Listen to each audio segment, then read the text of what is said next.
Hello, everybody. I am going to be trying to explain how the Anycast network works the best I can. I don't know how this is going to go, but I prepared some things, including a Google map of all of our current pops. Um,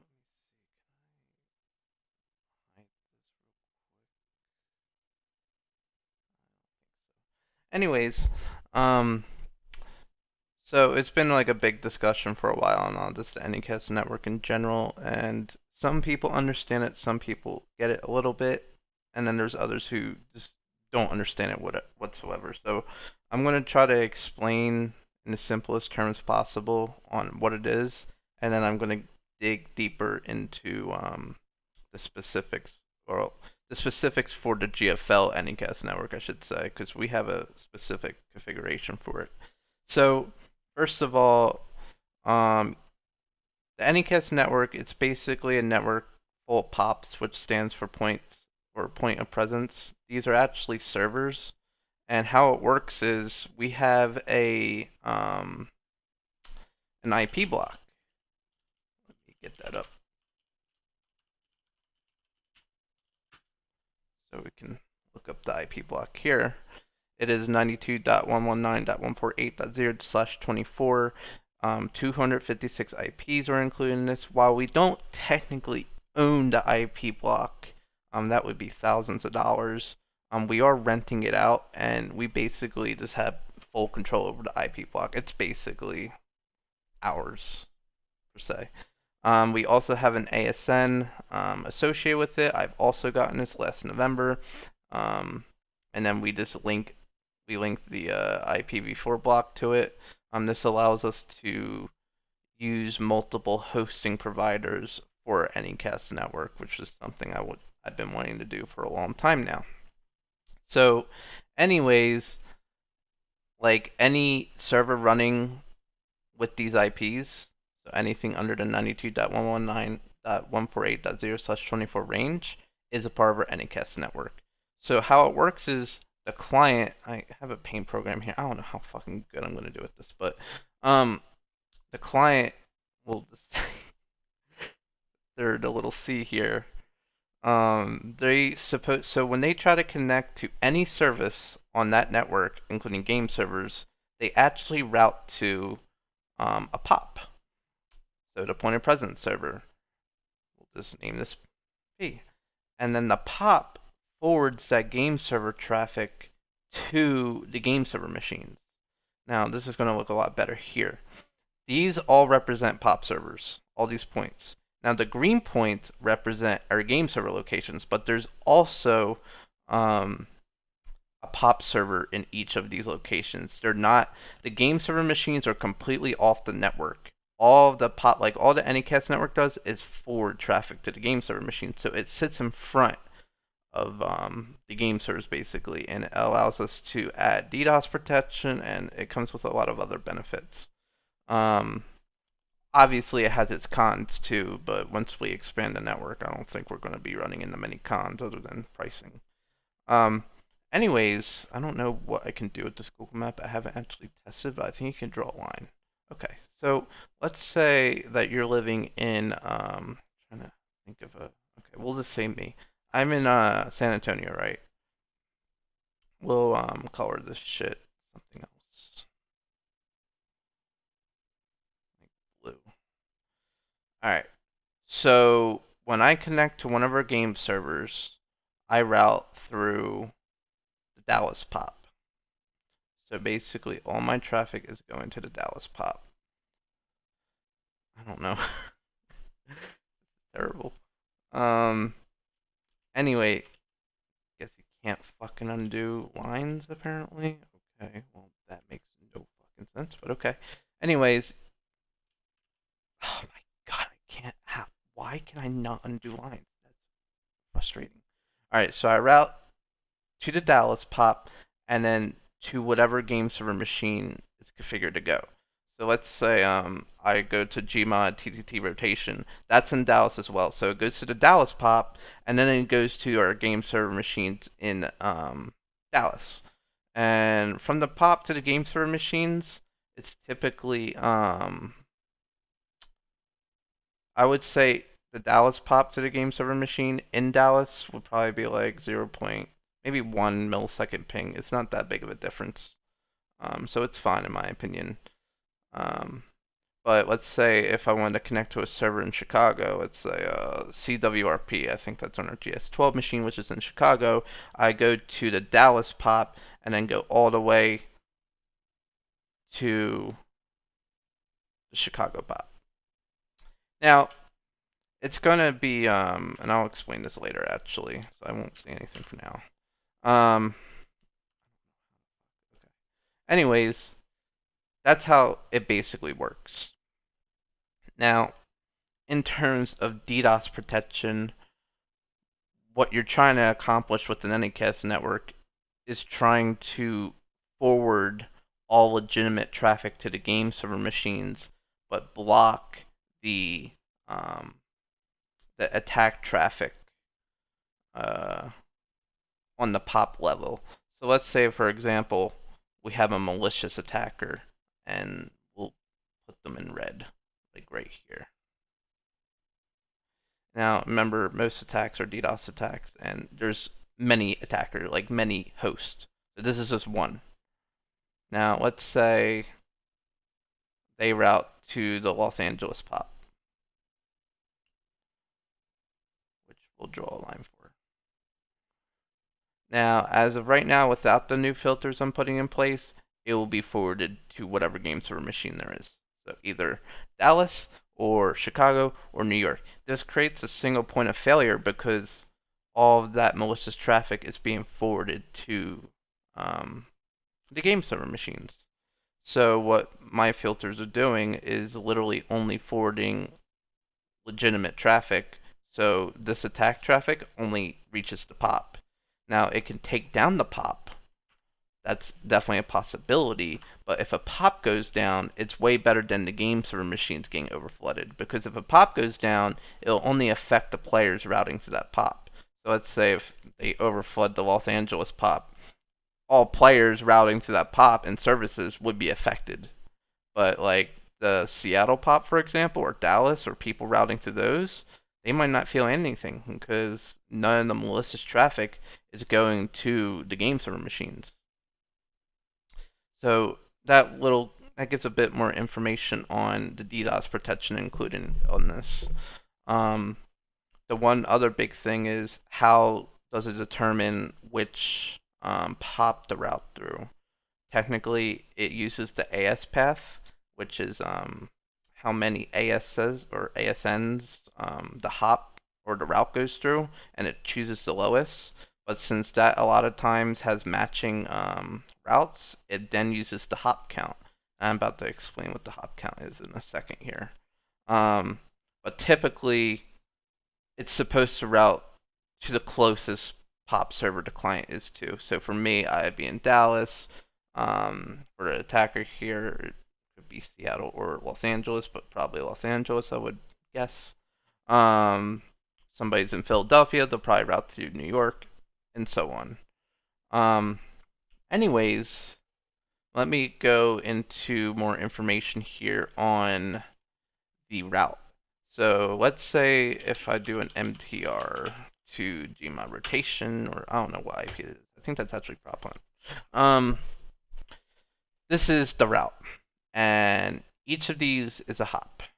Now, as I said, most of these belong to an ASN. Some hops belong to the same ASN, and so on. So it tries to choose the closest pop server based off the AS path, which is, the ASN count.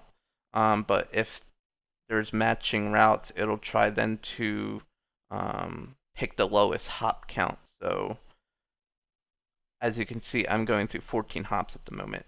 How routing works is you keep going through hops to your destination. So we can judge from here, we're going through Texas a lot.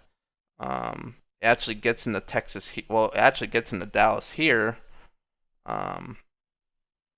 But it stays in Dallas because I guess it's going through a lot of routers. Honestly, this route could be highly optimized if we didn't go through so many. Like, we're going through T-Bone, just texas.rr.com, GTT, all in the same city, which is kind of weird. Unfortunately, since we don't have direct transit with some of these big providers like GTT, there will be an additional hop, such as here, or like all of these actually. Um, and then, as you can see, the question marks that represents as timing out, that is because that hop has ICMP replies disabled. So I believe this hop right here would be our hosting provider's main edge router. Um, and then this hop right here, or actually all of these would be something from our hosting provider, I believe, because it's kind of confusing right now because each pop is like different since I'm currently upgrading. But the Dallas pop hasn't been touched, so all my ping replies here, like the MTR uses pings, um, actually get forwarded to the game server machine and back. So you can't see the route from the pop server to the game server machine. That represents this here. But you can't actually see the hop because that's out of your view, basically. Um, anyways, yeah, that's how it's how your the closest pop is calculated. I know it's really technical. I'm not really expecting anybody to understand, but all you really have to think is it's supposed to be the one closest to you.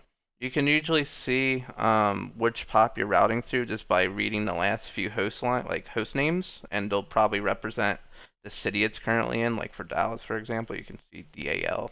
It's pretty obvious. DLL, it's probably Dallas too, like DLLS, TX for Texas. I mean, you just have to read the host names, and you'll probably figure it out. You can also go by ping as well, kind of guess where it is. Okay, so now that that's done, I'm trying to think of what I'm trying to explain next. So I'll go over, we have 3 pops in Asia, 1 in Singapore, 1 in Tokyo, and the others in Sydney, Australia. We have 4 pops in Europe right now. One's in Paris, the other's in Frankfurt, the other one's in Amsterdam, I don't know how to say it, and the other's in London. And then we have 7 pops in North America. One's in Canada and Toronto. The other 6 are all in the. Okay, wait, maybe. Okay, actually, we have 9 pops in North America. My bad. Yeah, 7 are in, or 8 are in the U.S. So that's Seattle. Or wait, I'm fucking dumb. I'm sorry. I was including the San Antonio attacker.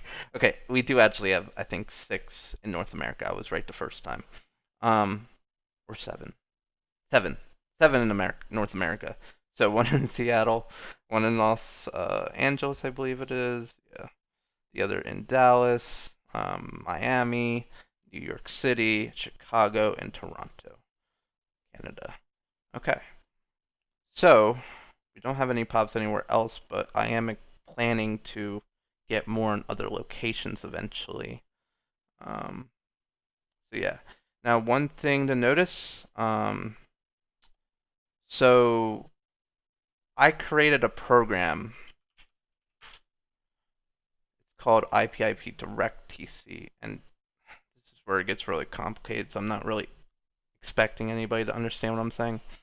But when the client routes to the POP server, and if the POP server forwards that traffic to the game server, typically the game server sends traffic back, like the traffic that wants to send the client back to the POP server, and the POP server sends that back to the client. Now, that's fine, but for POPs where the game server machines reside in, all of the outbound traffic from the game server has to route through that POP.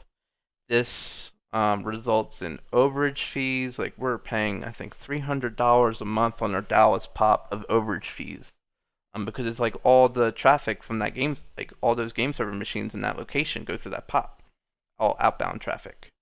It also results in more like load on the forward server.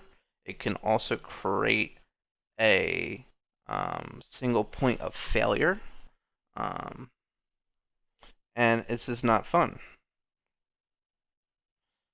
And let me see here. Okay.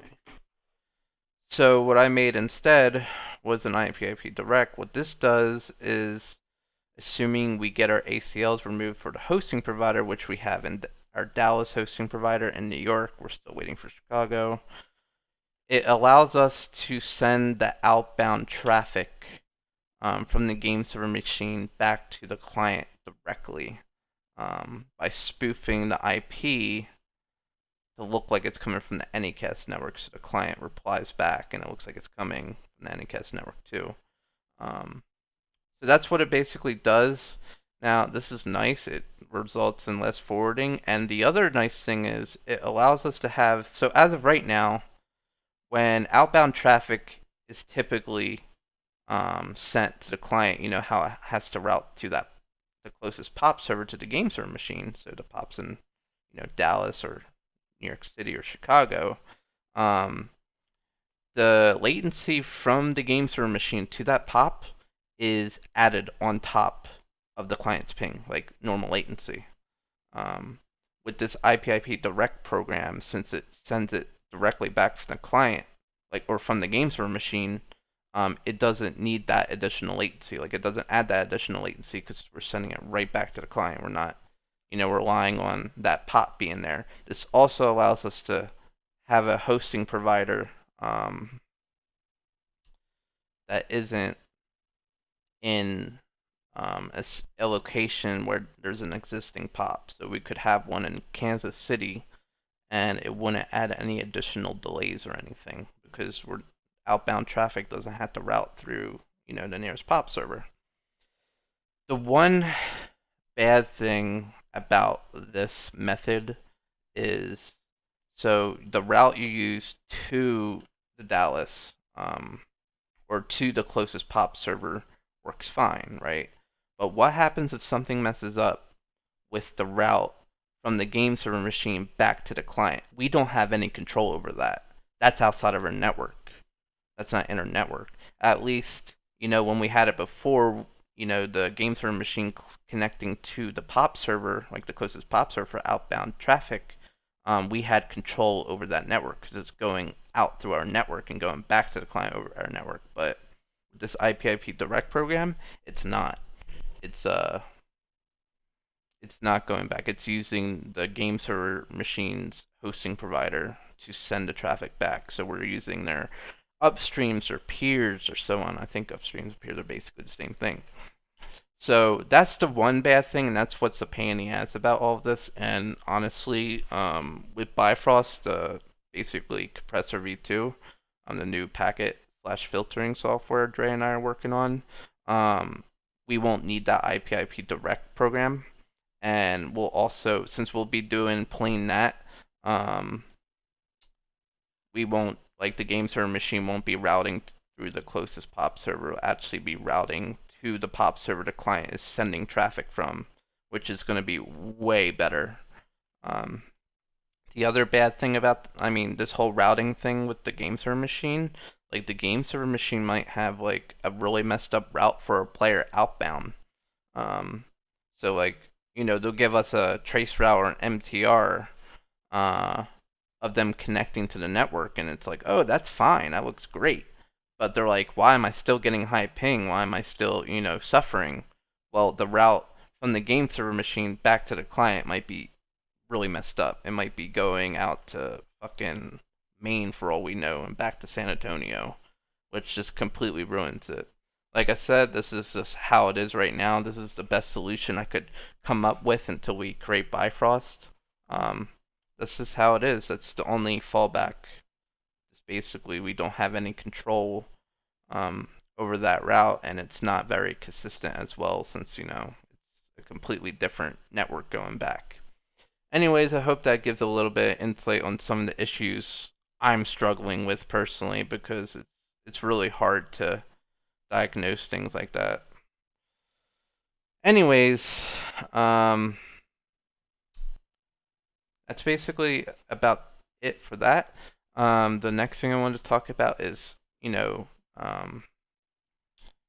a a trace route and an MTR. So if you're having issues, with the network, if you're experiencing packet loss or something like that, um, the first thing you want to do is perform preferably an MTR to the network.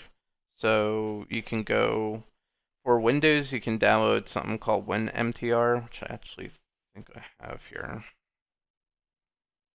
Yeah. Personally, I never use WinMTR anymore because I have Linux. But yeah, you can just put in, the IP of the server here, no port included because, this is layer 3. This isn't layer 4 like UDP and TCP and whatever. So no port, just the IP, and you can see the route to the network, or to the server. If you're getting packet loss on the endpoint here and it's not like 100%, you're experiencing packet loss and you'll need to notify me or whoever's responsible for the network. You can also do a trace route.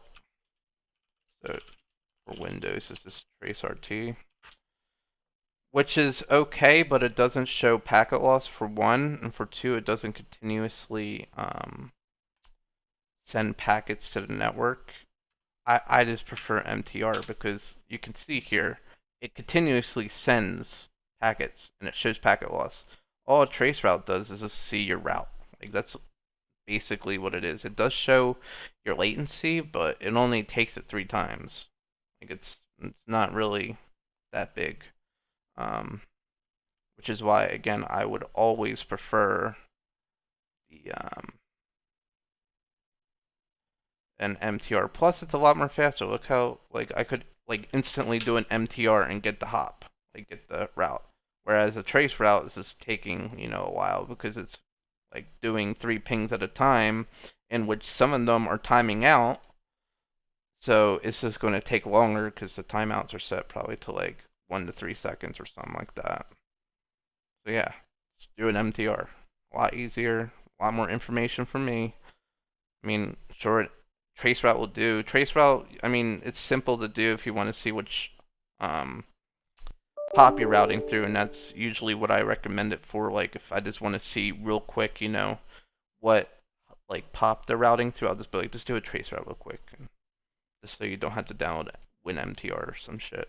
Anyways, yeah, basically MTR over trace route, if possible.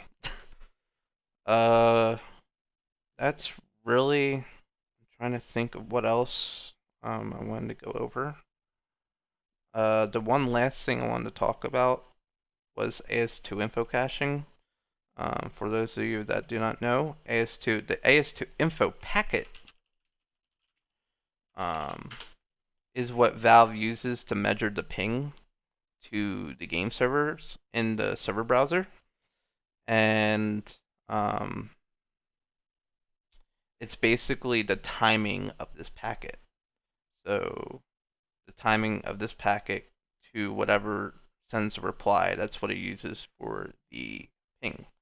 Now we have the AS2 info packet cached on each pop. What this means is when a client sends the AS2 info query to the game server, the pop sees that, and if the expiration time is higher, since we cache the packet every 45 seconds or so, if the packet was last cached, I think it's usually 45 seconds or more, it'll send that packet to the game server and then cache the packet and send it back to the client. Otherwise, the POP server replies back with the AS2 info, the cache AS2 info response. And like I said, since the timing of the packet is used, and if the POP server is the one replying to it, that means the client is going to see the ping to the closest POP server in a server browser instead of the ping to the actual game servers themselves. Now, this is, to the closest POP server, basically. If you live in Sydney, you live in Sydney and you're routing through that and you only have like 20 milliseconds ping, it's going to show as 20 ms in the server browser, even though your traffic's routing throughout the world, basically going back to our game server machines, and you're going to get actually 250 ping. Now, obviously, this was a big decision to make because I don't really like doing it, but one of the now honestly my interest in the network is the technical perspective. I mean, I've done a lot with it. I've learned a ton. This is the biggest project I've done in my career yet, and it's leading to a lot of other things in my life right now, and I'm pretty happy with it. But one of the inspirations was seeing GMC hosting do this, and a lot of the top Gmod servers um, doing this AS2 info caching, which was resulting in the server becoming more popular, obviously. Um, and they would charge $900+ a month just for AS2 info caching, or something like that. It's an insane price. So Dre and I decided just to make the network on our own, make it open source, and allow people to do it themselves. Even if it's still a little bit pricey, like, our network right now is like $200, $300 a month, not including the IPv4 block, which is around $56 a month. It's still a lot better than paying $900+ a month. Anyways, that was a big inspiration from it. Honestly, at first, we're only planning to do it in Gmod just to compete, but since I was making everything open source, I was making a ton of guides on it. I actually was contacted by like 3 people in the process of making everything, saying that they're going to use the network and so on, and I had no doubt in my mind that others were going to start doing it in other games. And since GFL, like, we're the first ones to do it, and since I figured everybody, like, there's going to be a lot more other people doing it, and I didn't want GFL to suffer like we did, in 2016 when Valve banned weapon skins, and we're trying to obey Valve, for years, and all we did was get fucked over by that shit because other communities started doing it, and Valve just didn't care to ban them or, you know, find out ways to stop people from, spinning up servers. They just didn't care about that. So, I was just like, I'm not going to have GFL go through another incident where, other communities are benefiting and we're not doing something. Especially since, like, we were the first ones to do this, to make it open source and so on. With that said, the AS2 info caching actually does offer a legitimate benefit, as in DDoS protection. What I'm saying, and why I say that is, technically you can target the AS2 info query to game servers right now, and if you're not caching the packet, you can peg. So why it's so, like, damaging is when you send the AS2 info response, the server is going to respond no matter what. And if that packet's not cached, the server is going to keep responding with traffic. So you can generate low throughput attacks with this. So you only have to send, not that response, requests.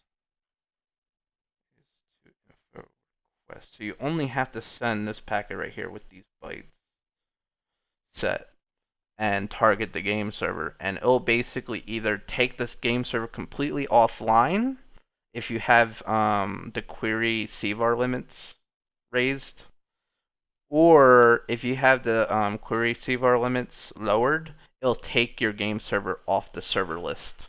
Because what those query CVARs do is make it so if an IP is sending, like, they have like a global limit. So if the AS2 info is getting pegged by like 5,000 or more packets per second, it'll stop responding to the AS2 info query. Therefore, all the clients stop responding to the AS2 info query as well. Therefore, your server's off the game server list. So that's a lot of the things we've seen in the past. Not so recently, but I do remember a long time ago, we went through a series of AS2 info related attacks. Um, you can technically do it with any of these queries, which besides ping, do a get challenge I think too. Because it's a low throughput attack. The game server is going to keep responding. However, most people target the AS2 info query just because that's used for the server browser, and if the CVAR queries are set lower to mitigate the attack, it's going to result in your server being thrown off the list anyways. So it's like a fucking lose-lose, unless if you cache it. There are source mod extensions that can cache the AS2 info query. I haven't found a working one. I was actually trying to demonstrate something, and the latest, like the main query caching plugins or extensions in SourceMod and MetaMod, don't work for me. I know I can get it working. I probably just had to link the most up to date source mod and so on, and probably update a few other things, and then rebuild it completely. But I just wasn't bothered to go that much into it. Trying to think. The thing is, so even if you got that working, technically it would be a pretty good defense. However, all of the traffic would still be being sent to the game server machine, so it could still do a lot of damage to the game server machine. It would be a lot better than not caching the packet, but it still creates a single point of failure, kind of, in my opinion. So it's still technically more secure to secure, like, or cache it on the pop level because of that. Sorry for talking badly. My head's kind of all over the place right now. But yeah, so basically, yes, you can use an extension for this to cache the query, but still all of that attack traffic would be forwarded to the game server machine if we did that. So therefore, why not just distribute the load throughout all the pops and have the pop reply to all the malicious AS2 info attackers instead of the game server machine, which would probably lock up the game server machine. And yeah, that's basically about it. Again, we're going to be caching these with Bifrost. But the A2S player and A2S rules, on with this one right here, those aren't targeted as much because they're not as damaging as the AS2 info in terms of taking the server off the server list, even if you have the query CVAR set low. So I think that concludes my demonstration with the Anycast network. I don't really know what else to go through or talk about. This is explaining a lot of the issues we see. If certain players aren't able to connect to the game servers, it's possible that the pop they're routing through is down, and that's when I would suggest doing a trace route or MTR. Again, MTR is better, but a trace route would be fine for this because I just want to see which pop they're routing through. And yeah, I mean, there's a lot of other things that can go wrong, but that's basically about it. All that you would need to know. Any other issues can be reported to me or whoever's managing the Anycast network at the time. But yeah, I hope this helps a little bit. I know it's pretty long. I tried going into a lot of information. But yeah, that's basically about it. Thank you for watching.